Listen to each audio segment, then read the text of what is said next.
when stuff like this happens in sports, and we've been privy to it here in Detroit, where we use our entertainment outlets as a degree of escapism, right? And maybe if it's not even escape, if you're very happy in your life and you don't need to escape from anything, but you immerse yourself in the moment, whether it's a game or a concert or a movie or whatever it is. That is life at an extreme where there are no worries. Because you're immersed in it, you're enjoying it, right? And then it's not only does that not matter, it's the swing of emotion. It's not the snap back to real life. It's the snap back to the toughest part of real life. The swing from being immersed in an entertainment at an entertainment venue to snapping back to real life, but not just real life.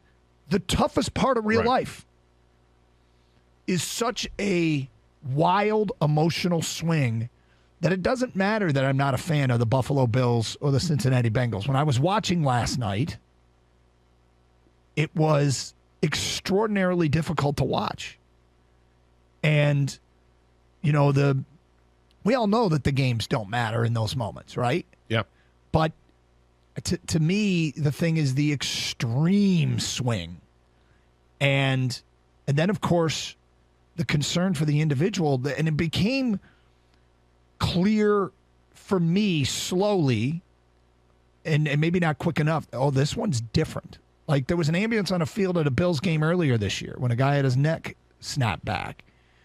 And in those cases, you're worried about paralysis.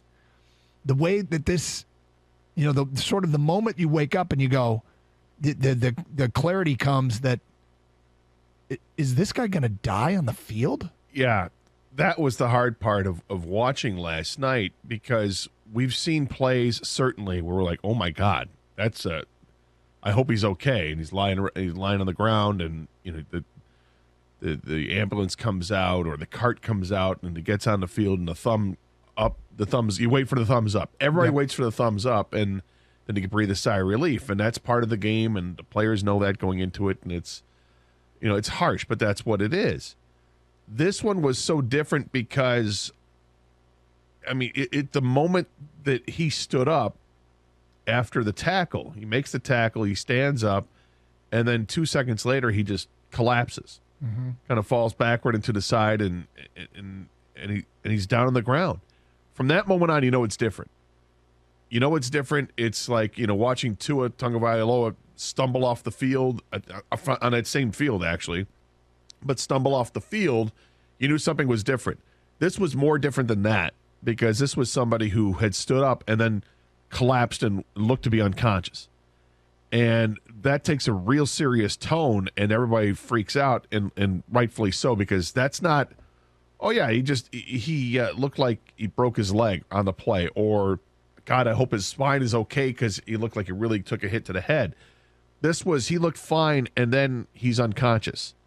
So something else is going on, and then the ambulance comes out, and then when the players see that they have to administer CPR, that's a whole different ballgame. You don't see that. No, that's not something that happens on the field. And like we're sitting there watching, and you go, ESPN is not showing him getting treated. Yeah. Holy crap, what's going on? Like, and players are forming a wall around him, and they're facing out, and it's, and then you see the reaction of the players. Yes, and this is not.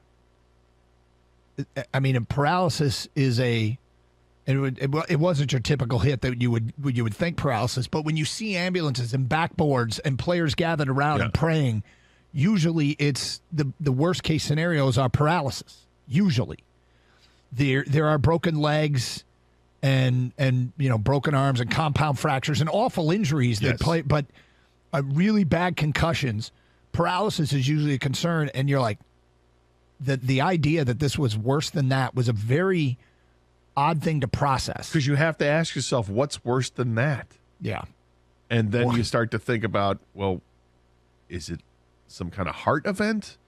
Was it a stroke? What? And they say after now we know it's a cardiac arrest, which leads to other questions. Was this a pre-existing heart condition that was triggered by, making contact in a football game?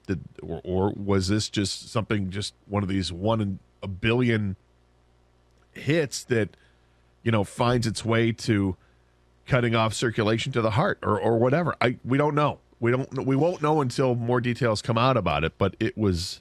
He's in the hospital in critical condition right now still. Yeah, and they haven't briefed anybody about it. Any information we've gotten has come from agents or players. It has not come from the hospital yet, and not sure when that's going to happen. But obviously we're all, kind of waiting with bated breath here to find out what more information about this. And then, of course, there's the football aspect of it that nobody really wants to address just yet. But at some point, people are going to be asking, okay, we understand.